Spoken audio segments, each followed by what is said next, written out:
He said, I'm a billionaire. Billionaires don't wear their money on their body. I tucked my chain and I said, oh, snap. Because there's a lot of people out here that think just because people are flashing money means that they have money. It's so backwards. Davis reacts to allegations of Floyd Mayweather being held hostage in Dubai.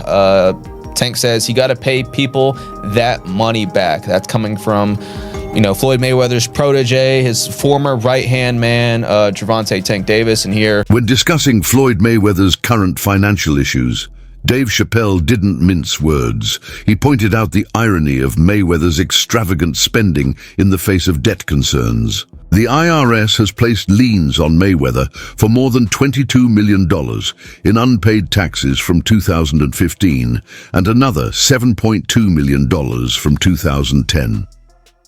Chappelle's remarks highlight the discrepancy between Mayweather's financial commitments and his outward show of affluence.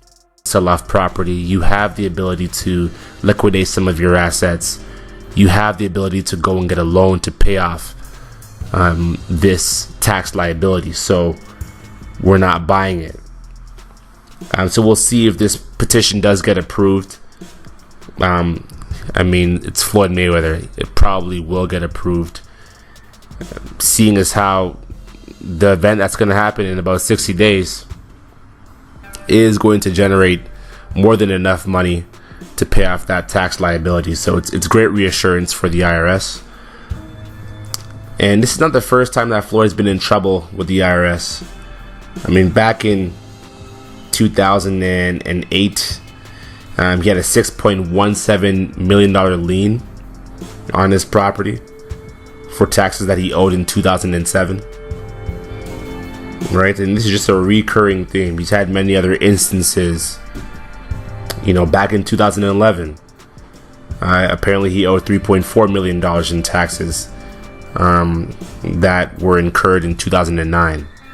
The witty Dave Chappelle once made a comment on Floyd Mayweather's financial choices, implying that Mayweather's judgment may not always be solid, particularly when it comes to financial problems. Do you think Mayweather should jump into the UFC?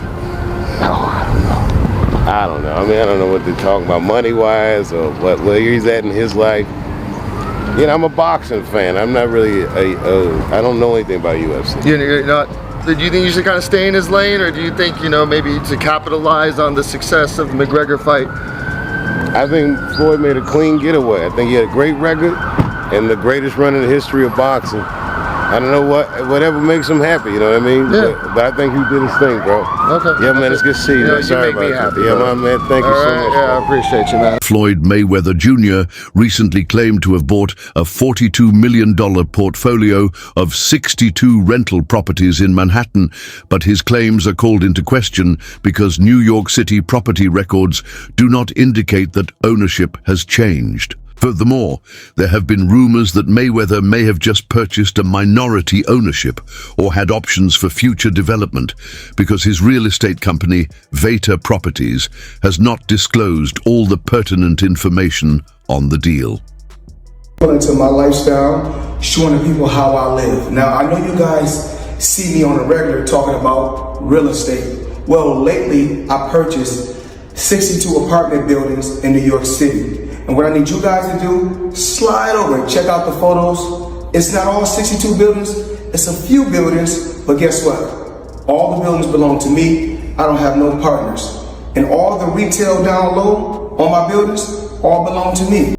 Records do not back up Mayweather's $42 million claim to have bought 62 apartment buildings in Upper Manhattan. According to Business Insider, Mayweather may have only purchased a minority stake in these properties, casting doubt on the authenticity of his claims.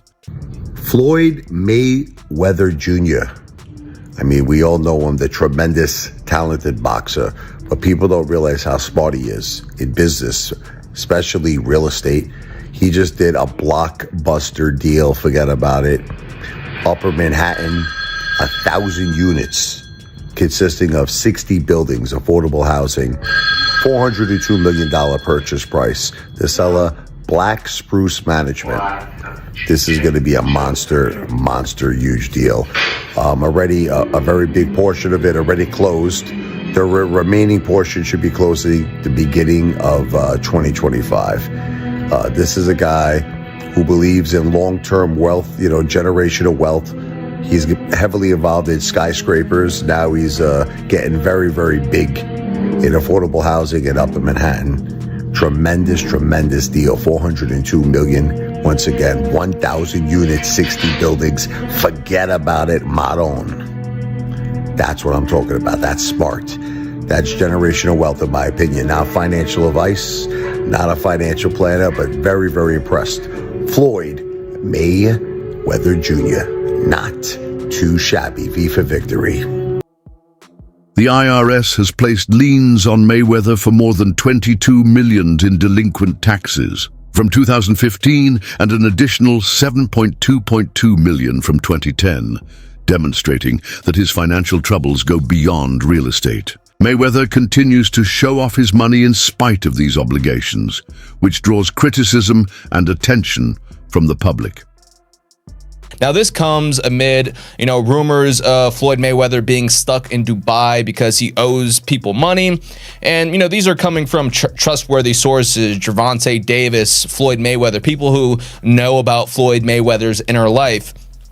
But back to TMZ. So they reported Floyd Mayweather was courtside for last night's pivotal Clippers versus Mavericks game. But before money got to the arena, he was handing it out, blessing 3 homeless men with $30K. Now, there are no pictures. There is no video of this happening. But there is an official TMZ article, and TMZ usually gets it right. TMZ also said, we're told Mayweather began talking to the guys and decided he wanted to help. So he busted out his backpack and blessed each guy with 10 racks. Dave Chappelle makes fun of Floyd Mayweather's financial predicament while emphasizing how the public used to be enthralled with Mayweather's luxurious lifestyle. Chappelle notes that people draw vested interests from others when they accumulate substantial money. Due to his extravagant displays of money, Mayweather, who is currently having financial issues, included everyone in his affairs. Although they are involved for various reasons, the same public is equally involved. The irony that when Mayweather's fortunes alter, public interest shifts from appreciation to scrutiny is highlighted by Chappelle's remarks. And I've seen these kinds of things play out in front of me. Okay. When you say you heard the stories, what do you mean? What stories? I mean, you see before, look, Mariah Carey made a $100 million deal. And 3 months later, she's all of a sudden mysteriously crazy. Or Martin Lawrence punches through and he's waving a gun on the street screaming, they're trying to kill me. Yeah, we hear those stories. And it always happens around the time in their career where it seems as though they're crossing over the next plateau. Yeah. Would you say you lost your mind, sort of? No. Not exactly. Okay. I wasn't crazy, but it's incredibly stressful. Yeah. And I feel like in a lot of instances, I was deliberately being put through stress because, when you're a guy that generates money, people have a vested interest in control. Mayweather is often seen as the embodiment of wealth.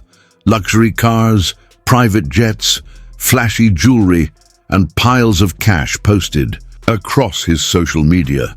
But behind the glitz and glamour lies a more complex, less polished reality. While the world watches the surface-level displays of success, deeper issues often go unnoticed.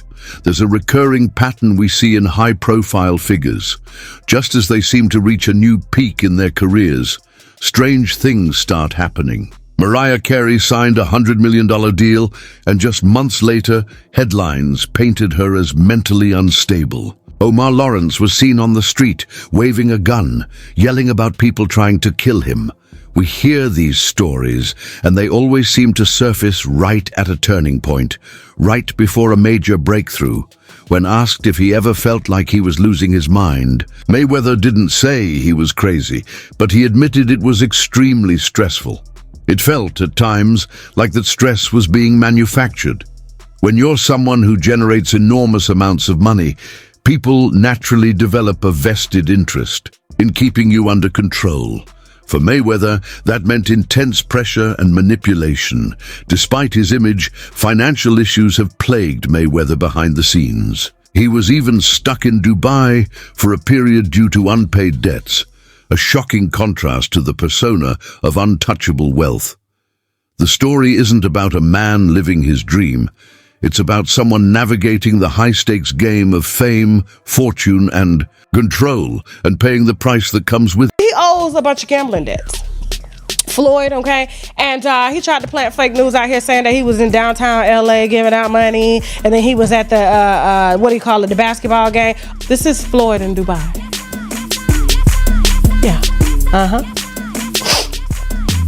Because there's a lot of people out here that think just because people are flashing money means that they have money. It's so backwards. You just don't understand how backwards it is, okay? Because when you earn it, like I said, you don't want nobody to know you got it. But here's the thing, if Floyd had money, don't you think the money would have already been transferred there? If Floyd had money, don't you think the money would have already been transferred there? 50 Cent has made no secret of Floyd's dubious financial practices. Floyd defrauded him of $2 million, he said. Floyd was jailed at the time of this occurrence, and 50 Cent decided to advertise Floyd's company. Floyd pretended to be unaware of the arrangement after being freed, which made 50 Cent feel deceived. This story focuses on Floyd's problematic financial transactions, which are a recurring theme in the media. I brought him over while Floyd was, incarcerated. Yeah. Then he comes home. There's the Let's Get Floyd Back in Pocket campaign that goes on, where it's $300,000 chains being bought and buying the new Lamborghini and all these new things, and I'm sitting there going, yo, when you gonna give me the money? Because you had already invested. Yeah. Right, like when you gonna give me your half of the money back. But I ain't trying to press him because he just got out of jail, right? So it's like, let him cool his heels before you. Was that in the millions? Yeah. Okay. So you sitting there big, and I'm like, yo, so when, but see, the fighters are an asset in themselves. They are that talent, regardlessly. Right. So I'm looking at him going, so there ain't no pressure there, but I'm saying, when is he gonna say he wants to, to give me the other half of it? Why I gotta ask you for it? Right. And then when are we talking over $2 million? It's about that. Oh, okay. At that point, it was, invested in. All right. So look, he goes, when he finally does bring up the actual, the situation, he acted like he didn't know anything.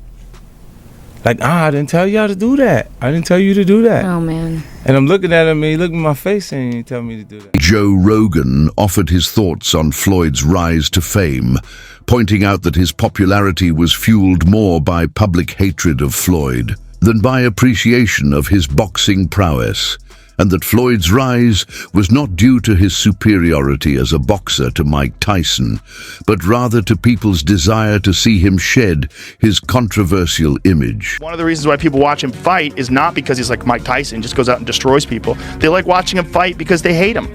Because he talks so much shit, and he's like, look at my $1 million watch, look at my fucking jet, look at my house, look at this. He's like constantly showing you all these things that he has. Like, he'll lay out watches in a hotel bed, like, this is $1 million worth of watches. This watch goes for $2 million. And they're like, this is my small watch that I take sometimes, but when I'll show you, when I'll show up, I bring out the big boy, and it brings out this watch that's covered in diamonds. It's like $5 million.